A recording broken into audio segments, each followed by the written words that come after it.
Hello बच्चों, हम पढ़ रहे थे बायोलॉजी क्लास 12 का चैप्टर नंबर 15 जैव विविधता एवं इसका संरक्षण, जिसमें हमने पिछले भागों में जैव विविधता की संकल्पना, जैव विविधता के प्रकार अर्थात उसका पैटर्न या हम कह सकते हैं प्रतिरूप और साथ साथ में जैव विविधता का महत्व हमने पढ़ लिया था। आज की वीडियो क्लास में हम पढ़ने वाले हैं जैव विविधता की क्षति।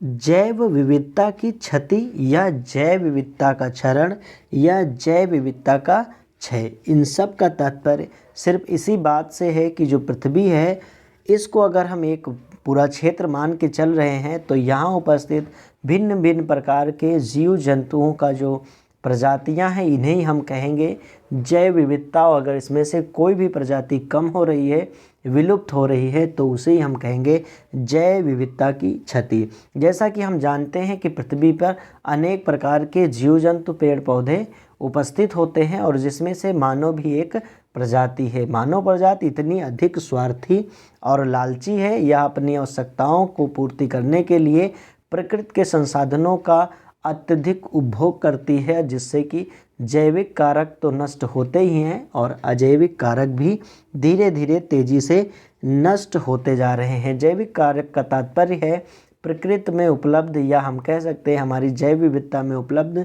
किसी प्रजाति का विलुप्त हो जाना। मानव का हस्तक्षेप इतना अधिक बढ़ता जा रहा है कि जो जातियां विलुप्त हो रही हैं उनका सीधा कारण ही मानव का हस्तक्षेप है। जैसा कि हमने पहले सुन रखा है कि डायनासोर विलुप्त हुए, लेकिन उसमें मानव का कोई हस्तक्षेप नहीं था क्योंकि तब शायद मानव उपस्थित ही नहीं थे।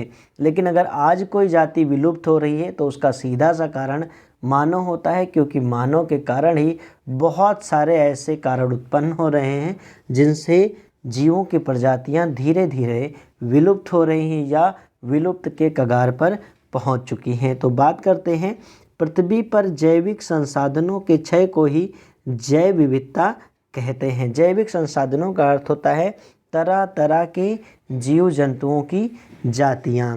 आप अगर देखेंगे तो बहुत सारे ऐसे जीव जातियां हो चुके हैं जो विलुप्त हो चुके हैं या विलुप्त होने ही वाले हैं, जिन्हें रेड डाटा बुक में सूचित किया गया है या रेड डाटा बुक में अंकित किया गया है। आगे चल कर के जब हम जैव विविधता संरक्षण पढ़ेंगे तो रेड डाटा बुक भी हम आपको पढ़ाएंगे, चूँकि ये टॉपिक बहुत ज़्यादा इम्पॉर्टेंट हो जाता है। तो जीव जातियों के विकास तथा नई जातियों के उत्पन्न होने के कारण पुरानी जातियों का ह्रास होना सामान्यतः एक प्राकृतिक प्रक्रिया है। अर्थात नई नई जातियां उत्पन्न होना, चूँकि जैव विकास का फार्मूला ही होता है कि नई जाति उत्पन्न होती है, पुरानी जाति धीरे धीरे नष्ट होती जा रही है। लेकिन जब मानव का हस्तक्षेप इसमें आता है तो जैव विविधता की क्षति में बहुत अधिक वृद्धि हो जाती है, जिससे अनेक जीव जातियों का दोहन हो रहा है। जैसे डोडो, क्वेगा, थाइलेसीन और स्टेलर समुद्री गाय आदि जो जातियां हैं वो विलुप्त हो चुकी। हमने आपको ये देख लीजिए, फिगर भी देख सकते हैं आप कि डोडो मॉरिशस का पक्षी था जो कि अब विलुप्त हो चुका है। ऐसे क्वेगा अफ्रीका का है और वो भी नष्ट हो चुका है। ऐसे ही थाइलेसीन ऑस्ट्रेलिया में पाया जाता था जो कि नष्ट हो चुका है। ऐसे ही आप देखेंगे स्टेलर समुद्री गाय जो है वो भी अब विलुप्त हो चुकी है। अर्थात ये जीव अब पृथ्वी पर उपस्थित नहीं है, जबकि कुछ समय पहले ये उपस्थित थे। अगर हम देखते हैं IUCN की रेड लिस्ट जो है, जो कि 2004 में प्रकाशित की गई थी और इसमें 500 सालों में पादपों और जंतुओं की लगभग 784 से जातियां विलुप्त हो चुकी। मतलब लगभग जो पिछले 500 साल हुए हैं उसमें ये 4 विकल्प ही नहीं, मतलब जो 4 ऑप्शन आपके सामने दिख रहे हैं इनके अतिरिक्त भी 784 और पौधे और जंतुओं की जातियां विलुप्त हो चुकी हैं, जिनमें से ये 4 प्रमुख थे जिनको हमने उदाहरण के रूप में ले रखा है। और विलुप्त कितने हो चुके हैं?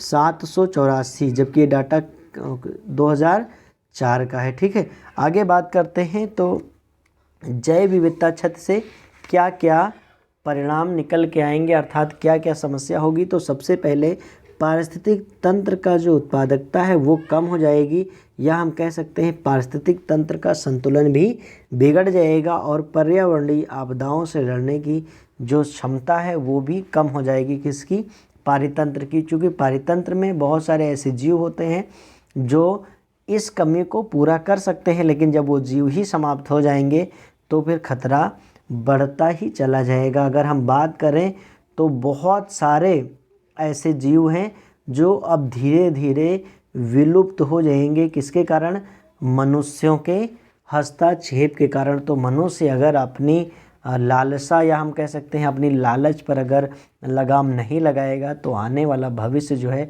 वो बहुत ज़्यादा खतरा होगा जैव विविधता के लिए। अब बात करते हैं कि वो कौन कौन से कारण हैं जिससे जैव विविधता का क्षय हो रहा है। तो उसमें सबसे प्रमुख जो कारण है वह आता है आवासीय क्षति तथा विखंडन। यह सबसे प्रमुख और बहुत बड़ा कारण है जिससे जैव विविधता का क्षय हो रहा है, अर्थात जीवों की प्रजातियां नष्ट हो रही हैं। क्योंकि ऐसे में अगर वन है, वन्य जीवों का स्थान है, अगर उनको काट दिया जा रहा है मानव के द्वारा तो वो जीव कहाँ पर रहेंगे, वो सर्वाइव ही नहीं कर सकते। तो ऐसे लिख सकते हैं इसमें हम कि उष्णकटिबंधीय वर्षा वनों की क्षति आवासीय शक्ति का या आवासीय क्षति का सबसे अच्छा उदाहरण है। यहाँ क्षति कर लीजिएगा, आवासीय क्षति का सबसे अच्छा उदाहरण है। एक समय वर्षा वन पृथ्वी के 14% क्षेत्र में फैले थे, लेकिन अब सिर्फ 6% से अधिक क्षेत्र में भी नहीं है, अर्थात 6% भाग में ही रह गए हैं। तो आप देख सकते हैं कि लगभग 8% की कमी आ चुकी है वर्षा वनों की। तो ये जो जीव यहाँ पर पाए जाते थे उनकी संख्या में भी कमी आएगी और धीरे धीरे प्रजातियाँ भी विलुप्त हो जाएंगी। जैसे विशाल अमेजन वर्षा वन को सोयाबीन की खेती व जानवरों के चरागाह के लिए काटकर साफ कर दिया गया है। वहाँ वन पृथ्वी के वायुमंडल को 20% से अधिक ज़्यादा ऑक्सीजन प्रदान करते हैं। तो यहाँ अमेजन कर लीजिएगा। विशाल अमेजन वर्षा वन को सोयाबीन की खेती व जानवरों को चराने के लिए साफ कर दिया गया है। और यह जो वन है इसको फेफड़े भी कहा जाता है। अगर कहा जाए कि पृथ्वी का फेफड़ा किसे कहा जाता है तो अमेजन फॉरेस्ट को ही कहा जाता है, जिसमें बहुत बड़े भाग को काट करके साफ कर दिया गया है। तो ये भी एक बहुत बड़ी चिंता का कारण है। तो इसमें आप समझ सकते हैं जब जीवों को नष्ट किया जाना है तो जब उनके स्थान को ही नष्ट किया जाएगा तो जीव अपने आप ही नष्ट हो जाएंगे। वैसे तो शिकार करके पहले के जीव मतलब पहले के जो मानव होते थे उनका एक शौक होता था शिकार करना। आप सोच सकते हो कितना घृणास्पद ये कार्य है, किसी जीव का शिकार करना। वो लोग जंगल में जाते थे और शिकार करते थे, जिससे क्या हो जाता था धीरे धीरे वो जातियां भी विलुप्त हो गई। और ऐसे ही जो डोडो है, डोडो प्रजाति ऐसे ही विलुप्त हो गई है। इसके बारे में आप सर्च करके देखिए, डोडो के साथ भी ऐसा ही हुआ, क्योंकि ये बहुत सीधा और मंद बुद्धि हम कह सकते हैं मंद बुद्धि पक्षी था और उड़ भी नहीं सकता था और ना ही तेज़ भाग सकता था। तो ऐसे लोगों ने क्या किया, इसको आसानी से शिकार बनाया और धीरे धीरे यह प्राणी नष्ट हो गया। तो अगर आवासीय क्षति होती है तो ये बहुत बड़ा मुख्य कारण होता है। चूँकि हमने बताया कि अमेज़न का जो वर्षा वन है उसको काटा जा रहा है और इसे पृथ्वी का फेफड़ा भी कहा जाता है। ठीक है, तो ये बात आपको समझ में आ गई है। और धीरे धीरे जब इनको आवासों को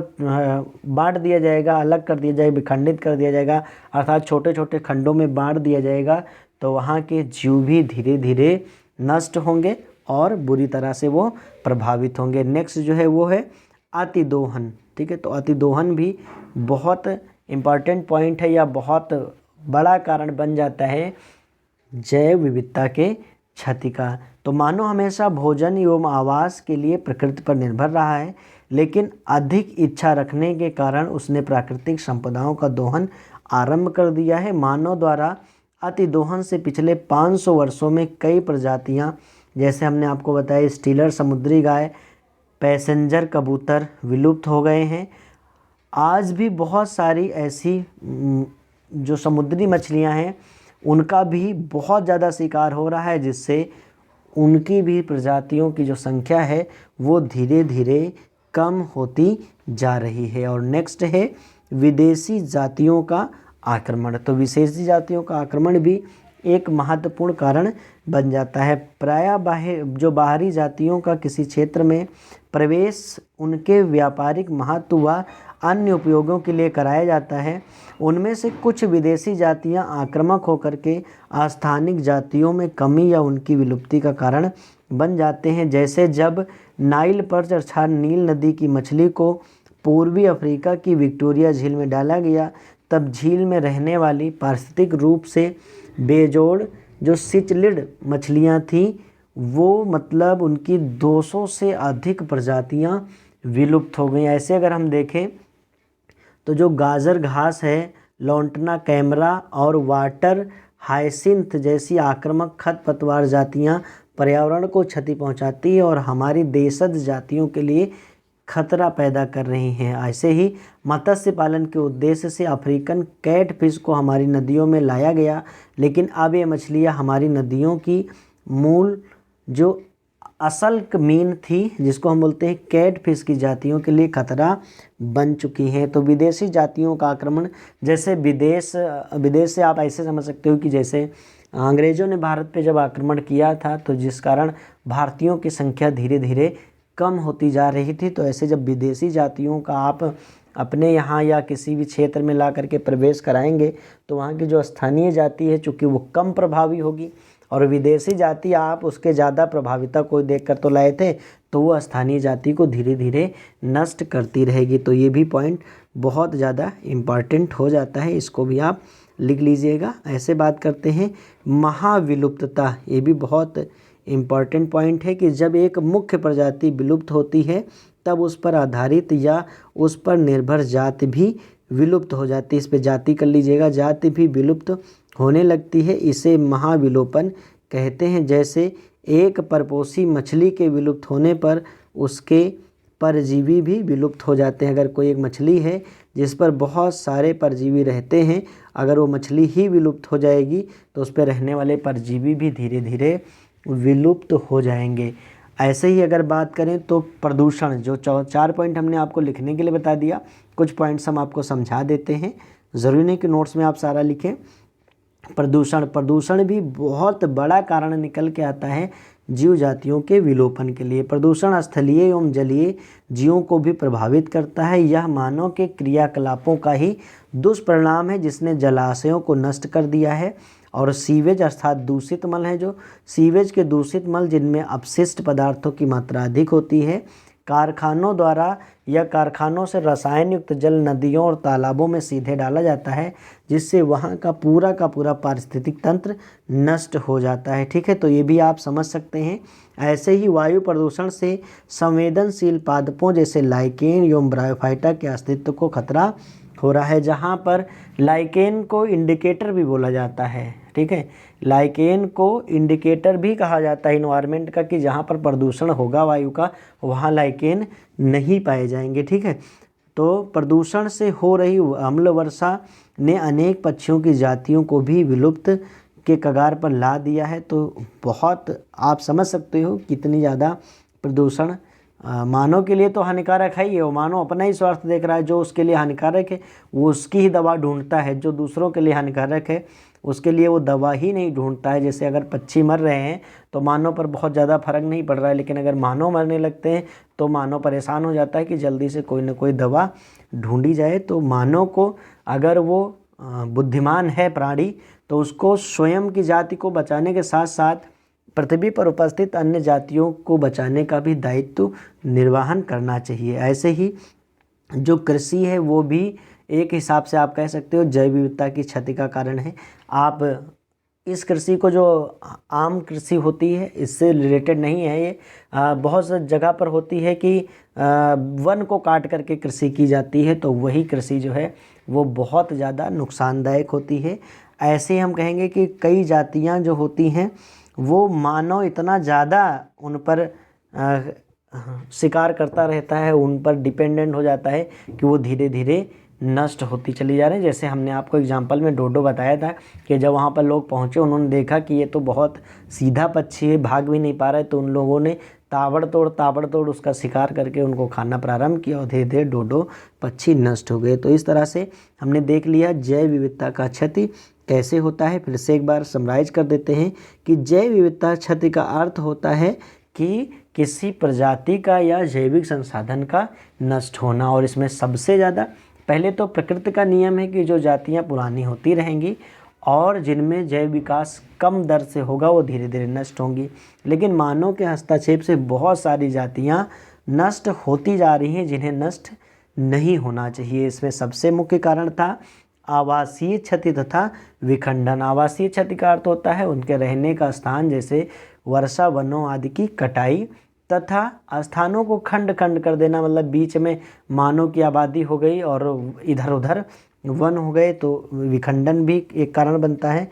नेक्स्ट है अतिदोहन। अतिदोहन का अर्थ होता है कि अपने उपभोग के लिए अधिक से अधिक मात्रा में उनको नष्ट करना। और तीसरा पॉइंट था विदेशी जातियों का आक्रमण। अगर आप विदेशी जाति लेकर के आ रहे हो तो हो सकता है वो अधिक प्रभावी हो और स्थानीय जाति को नष्ट कर दे। ऐसे विदेशी प्रोडक्ट भी होते हैं जो स्थानीय प्रोडक्टों को नष्ट कर देते हैं। जैसे आपने देखा होगा दिवालियों में जब दिवाली में जलाई जाती है तो पहले दियाली आती है जलाने के लिए, हम कह सकते हैं उसको मिट्टी के दीपक, तो वो धीरे धीरे विलुप्त हो रहे थे।